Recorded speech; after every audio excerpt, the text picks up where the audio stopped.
Hi, I'm Justin.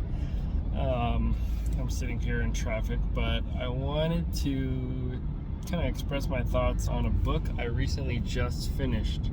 And that book is called that book is called Christ and Culture, written by Richard Niebuhr.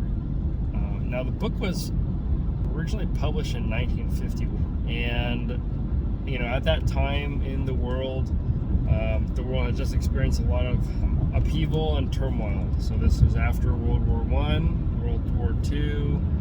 There's the rise of Nazism, fascism, communism, all the isms, and a lot of people were asking, okay, Christianity came out of, or has been essentially entrenched in European culture for so long.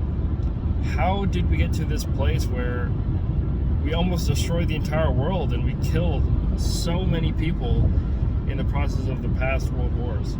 So Richard Niebuhr, who was a Protestant theologian in the 1900s, he wrote about how Christians relate to the culture, and I thought that book was kind of insightful.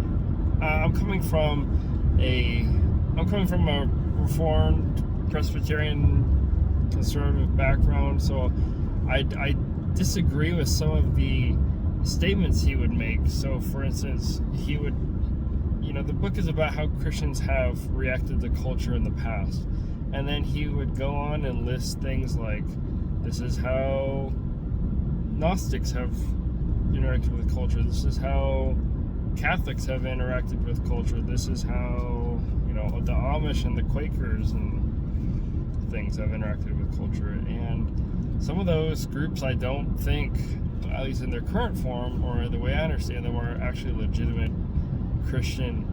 I don't think those are legitimate manifestations of the Christian faith. So that was already my biggest problem with the book, where I felt like some of these perspectives, I don't know if it's helpful to talk about them if they aren't really valid ways to talk about Christianity. So I think that was my first issue. And then another issue I had thinking about the book was I think some of the parts of the book are actually kind of helpful, because I was kind of thinking a lot of the book is about how do Christians relate with the culture around them.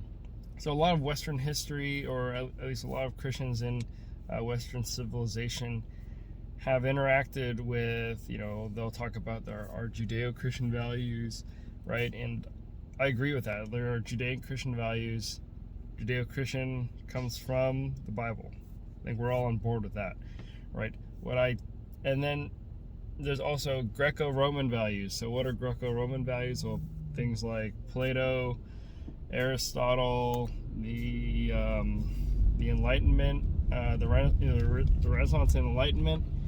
I guess those are kind of latter waves of philosophy, secular pagan philosophies that are kind of mixed in with Judeo-Christian values.